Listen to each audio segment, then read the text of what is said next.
Olá, seja muito bem-vindo ao canal do Compaixão em Movimento. Esse aqui é a série de vídeos dos Pockets que a gente chama aqui para você aprender o Evangelho com a gente. E hoje nós estamos na série Vida na Vida. Vamos falar sobre Sozinhos Nunca Mais.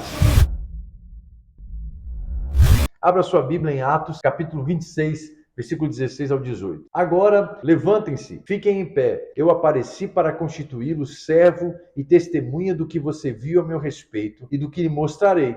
Eu o livrarei do seu próprio povo e dos gentios, a qual eu os envio, para abrir-lhe os olhos e convertê-los das trevas para a luz e do poder de Satanás para Deus, a fim de que recebam perdão dos pecados e herança entre os que são santificados pela fé em mim. Mas tenho contado com a ajuda de Deus até o dia de hoje, e por este motivo estou aqui e dou testemunho tanto a gente simples como a gente importante. Não estou dizendo nada além do que os profetas e Moisés disseram que haveria de acontecer, que o Cristo haveria de sofrer, e sendo o primeiro a ressuscitar dentre os mortos, proclamaria luz para o seu próprio povo e para os gentios. A história do apóstolo Paulo, se eu não vou falar que é a história mais emblemática, é uma das mais emblemáticas. Eu mesmo estava essa semana meditando e me emocionando, vendo quanto esse homem viveu coisas da parte do Senhor.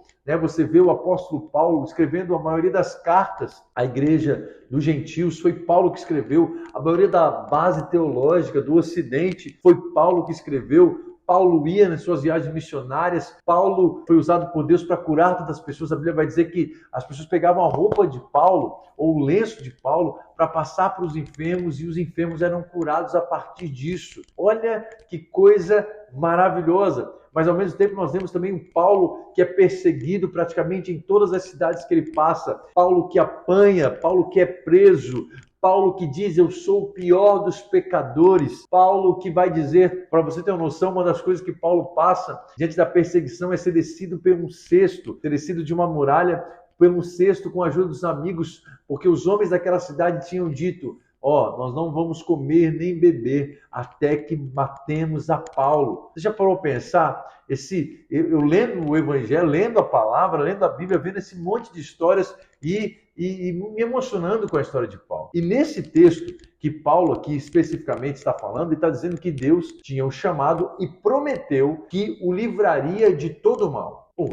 Eu lendo isso, Deus livraria de todo mal, e olhando para toda a história de Paulo, parece que, ao contrário disso, parece que Paulo estava totalmente sendo afligido muitas das vezes.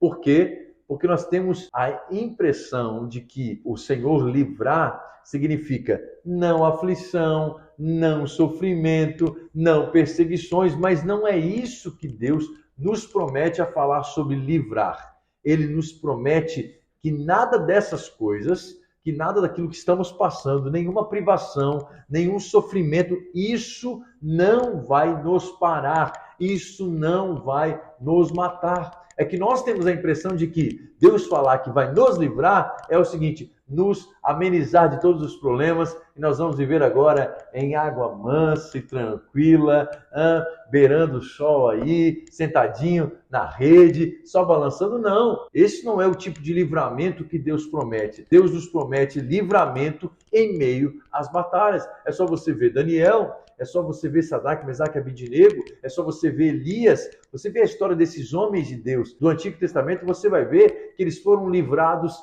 em meio à batalha. E é isso que eu aprendo com esse texto. Eu pude ver Cristo o tempo todo ao lado de Paulo. E isso nos ensina, com Paulo, aprendendo com Paulo, que Cristo está conosco nas mais diversas situações, de forma que não vemos. Cristo está conosco de forma que não, se nós não prestarmos atenção, nós podemos perder ele de vista e achar que ele não está conosco. Não, mas olhando para a vida de Paulo, nós percebemos que Cristo está conosco, muitas vezes de forma que não os vemos. É só você perceber, em Atos 27, se eu não me engano, o apóstolo Paulo, ele está indo para ser julgado em Roma e no meio do caminho o navio entra em naufrágio. Esse navio entra em naufrágio e o pessoal começa a ficar apavorado, começa a jogar as coisas e tudo mais. E um anjo do Senhor visita Paulo e diz, Paulo, ninguém vai se perder.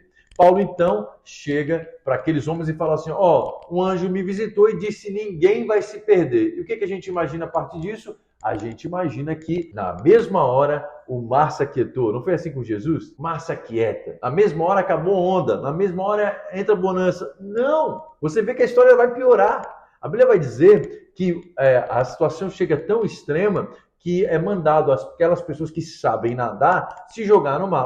Quem sabe nadar se joga no mar. E dito para as pessoas que estavam e não sabiam nadar, esperar o barco dar nas rochas, porque eles estavam indo em meio das rochas, dar nas rochas ali, pegar o que restava do barco, as madeiras, e boiar e tentar chegar até a praia. O que acontece é que todos eles chegam até a praia. Ou seja, a palavra de Cristo se cumpriu. A palavra de Cristo disse que o quê? Ninguém se perderia. Então, Cristo não está conosco nos livrando da tempestade, mas Cristo está conosco nos dando o escape.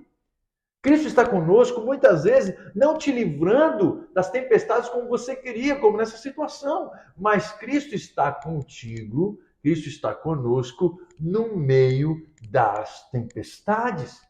Essa situação que você está passando, e você pode pensar, meu Deus, mas Deus está comigo? Como que Deus está comigo se eu estou passando por essa tempestade? Ei, Cristo está com você no meio dessas tempestades, e essa tempestade não vai te submergir, esse mar não vai te afogar. Deus disse que estaria com você. Mas não para por aí. Se você prestar atenção na história de Paulo, aonde Paulo chegava, ele era cercado de inimigos, líderes religiosos, reis, governantes, juízes, cidadãos. Meu irmão, era uma perseguição atrás da outra. E você não vê em nenhum momento Paulo fazendo mal a ninguém. Você não vê Paulo matando, sendo um criminoso, roubando. Não. Você vê Paulo só curando, pregando as boas novas do Evangelho. Você vê o apóstolo Paulo sempre fazendo bem. Mas é claro, você sabe que as trevas se incomodam com a luz. Né? Aquilo que estava em Paulo incomodava aqueles que estavam escravizando pessoas, estavam manipulando pessoas. E Paulo estava ali declarando a liberdade do Senhor. Então, Paulo estava sempre rodeado de inimigos. Nessa situação que nós estávamos conversando, ao mesmo tempo que Paulo, como eu falei, está sempre rodeado de inimigos, a embarcação chega, ninguém se perde mesmo, por mais que ela tenha um naufrágio, mas se acontece tudo isso, todo mundo fica salvo, ok? Quando chega naquela região, lá, imagina, gente, uma ilha, ninguém conhecia ninguém. A Bíblia vai dizer que Paulo acha graças a um homem chamado Públio. Públio nunca conheceu Paulo, nunca ouviu falar de Paulo, mas Públio, o Espírito Santo coloca em Públio um carinho por Paulo. E Públio cuida então de Paulo, e Públio cuida também de todos que estavam com Paulo. E não foi só Públio. Se você vê na história de Paulo, onde ele passou, sempre havia pessoas cuidando do apóstolo Paulo. Então, uma coisa que Deus falou muito forte comigo é que Deus está conosco, não nos livrando dos inimigos, mas nos dando amigos. Já parou a pensar? Nós sempre somos assim, nós sempre percebemos a coisa, sempre do lado negativo, e pensamos, nossa, por que eu tenho tantos inimigos? Por que tantos inimigos têm se levantado? E esquecemos que, por mais que inimigos se levantam, Deus coloca no nosso lado amigos. Pensa, não foi Públio que tinha um bom coração, nossa, que homem com bom coração que pegou Paulo para cuidar. Não, foi o próprio Jesus que usou a vida de Públio para cuidar de Paulo. Deus coloca as pessoas certas na hora certa para aquilo que você precisar, porque Deus está conosco, não nos livrando dos inimigos, mas nos dando amigos. Continuando nessa jornada de Paulo, nós vemos o quê? Que Paulo fala do espinho da carne que ele tinha. Então, vendo todas as histórias, ninguém sabe ao certo qual espinho da carne era esse, mas nós sabemos que o quê? Que Paulo pede para que o Senhor tire esse espinho da carne dele. E ele recebe um negativo de Deus, ele recebe um não de Deus, né? Ele recebe um não de Deus. E aquilo é muito forte. E Deus fala para Paulo, Paulo, meu poder se aperfeiçoa na sua fraqueza. Eu me identifico com Paulo, também você se identifica. Quantos de nós não pedimos, Senhor, nos livra disso, Senhor, eu não aguento mais. Senhor, está doendo, me livra dessa situação. Senhor, me livra disso, me livra daquilo. Senhor, o próprio Jesus, se possível for, Deus, afasta de mim esse cálice. Todos nós passamos por situações semelhantes à situação de Paulo. Todos nós temos o nosso espinho na carne. Todos nós queremos, em algum momento, que isso passe. E a gente muitas vezes recebe um não de Deus. Porque Cristo está conosco, não nos livrando do espinho da carne, mas nos dando graça e revelação. Porque, se você for ver, a Bíblia vai dizer que o apóstolo Paulo, ele recebeu graça, ao meu poder se aperfeiçoa na sua fraqueza, e na mesma história, no mesmo enredo, Paulo recebe uma revelação do terceiro céu. Ou seja, Deus não livrou Paulo de ter o espinho na carne, mas ao mesmo tempo deu graça e perdão a Paulo e também deu revelação do alto para a vida de Paulo. E assim é o nosso Deus, ele não nos livra dos espinhos da carne, das situações dolorosas muitas vezes em nós, erros que a gente não queria mais cometer e comete, mas ele nos dá graça e perdão, nos dá poder que se aperfeiçoa na nossa fraqueza e também nos dá revelação do alto. E por último, eu sei que o texto já está ficando longo, mas eu não posso deixar de passar e eu quero ler com você. Atos 23:11. Olha só. Na noite seguinte, Paulo está sendo preparado para o julgamento. Na noite seguinte, o Senhor Jesus apareceu a Paulo e disse: tenha coragem, Paulo. Você falou a meu respeito aqui em Jerusalém e vai falar também em Roma. Olha só.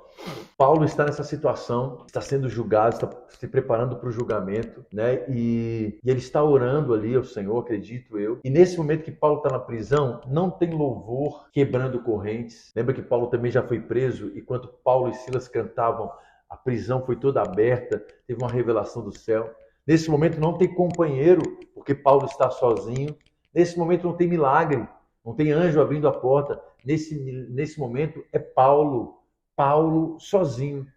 E Jesus aparece do lado de Paulo. Jesus, olha aqui o que o texto diz, ó. Jesus apareceu a Paulo. O próprio Cristo ressuscitado corporeamente aparece a Paulo e disse: tenha coragem, porque você falou ao meu respeito aqui em Jerusalém e vai falar também em Roma. Cristo está conosco, não nos livrando da tormenta, mas na voz que nos encoraja.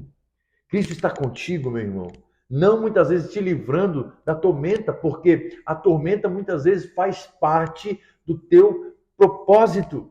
Às vezes a tribulação que você está enfrentando faz parte do teu propósito. A gente quer muitas vezes que a prisão se abra, que o anjo venha, que visite, mas às vezes não tem essa visitação. Às vezes é exatamente isso. Faz parte do Senhor você passar por isso. E Ele está onde então? Na voz que te diz: Paulo, não desista. João, coragem. Pedro, coragem. Diego, coragem. É necessário que você passe por isso. É necessário, porque eu tenho propósito com isso. Tem coisas que nós passamos que Deus tem propósito para nós passarmos por elas. Veja Cristo ao teu lado em meio às lutas. Veja Cristo em teu lado. Veja Ele do teu lado no meio das tormentas. E eu quero ler por último aqui com você aquilo que eu escrevi. Veja Cristo ao seu lado, te dando saídas e escapes em meio às lutas. É Ele fazendo isso, não é um homem, é Ele. Veja Ele também colocando pessoas do teu lado para te apoiar, te prover e te guardar. Lembra de Públio? Não era Públio, era Cristo através de Públio cuidando de Paulo. Veja Cristo te dando revelações do céu, sabedoria, discernimento. E por último, veja Jesus do teu lado, falando ao teu ouvido: coragem, coragem. Assim como Cristo não abandonou Paulo, assim Cristo não nos abandonará. Sozinhos, nunca mais. Senhor, eu quero te dar graças, ó Pai, por tudo que o Senhor tem feito no nosso meio. Eu quero pedir tua presença sobre cada um que está vendo, Senhor, esse vídeo, que eles possam entender que eles não estão sozinhos, independente da situação que eles estejam passando. Tu estás com eles, Senhor. Tu estás com eles. Que eles saibam, Senhor, que a tua mão está ali. Que saibam, Senhor, que eles tenham certeza que o Senhor colocará pessoas certas, colocará a situação certa, colocará, Senhor, tudo, Senhor, em ordem, Pai. Porque Tu estás na frente dos Teus filhos. Em o nome de Jesus, amém e amém.